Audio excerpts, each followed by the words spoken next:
18 महिन्यात नांदेडचा पूल जमीनदोस्त. खोकेबाज अधिकारी, धोकेबाज कंत्राटदार.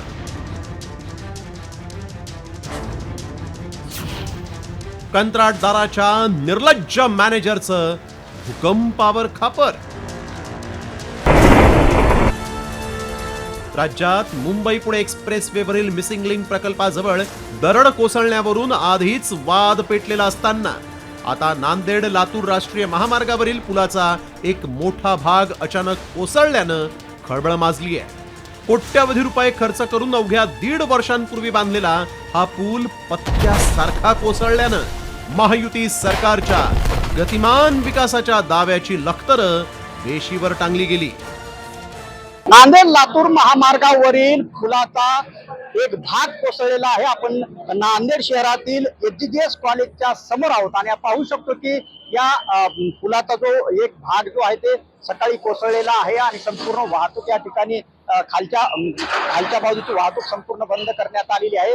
1 वर्षापूर्वी या पुलाचं काम करण्यात आलं होतं, परंतु हा पूल कोसळल्यानंतर या पुलाचा कामाचा दर्जा जे आहे ते अशा पद्धतीने उघड झालेला आहे.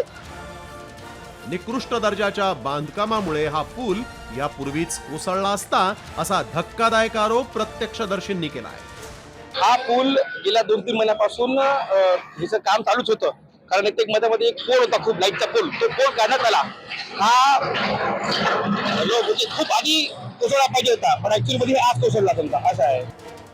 या दुर्घटनेमुळे काही दुचाकीस्वार आणि विद्यार्थी थोडक्यात बचावले, मात्र प्रोजेक्ट मॅनेजरनं निकृष्ट दर्जाचा मुद्दा फेटाळून लावत थेट भूकंपामुळे पूल पडल्याचा अजब दावा केला. तर आता याच्यामध्ये 2 कारण असू शकते. रात्री एक 4.6चा भूकंप झालेला आहे. याच्या अगोदर म्हणजे असं वॉलमध्ये काही बल्कनेस वगैरे काहीच नव्हता.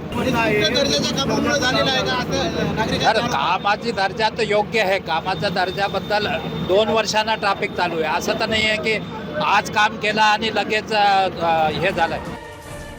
दरम्यान काँग्रेसनं पुलाच्या निकृष्ट बांधकामावर बोट ठेवत थेट महाराष्ट्रातील अधिकारी आणि कंत्राटदारांवर भ्रष्टाचाराचे आरोप केले.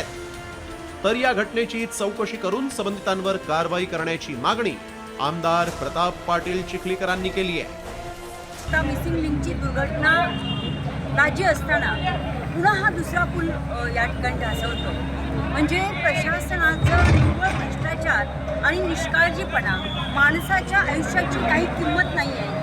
आमच्याच पैशावर हा पूल तयार होतोय आणि हा पूल तयार झाला, आमचा पैसा किती वायफळ जातोय आणि किती महाराष्ट्र भ्रष्टाचाराने पोखरलेला आहे याचं हे उत्तम उदाहरण आज आपण या ठिकाणी बघतोय.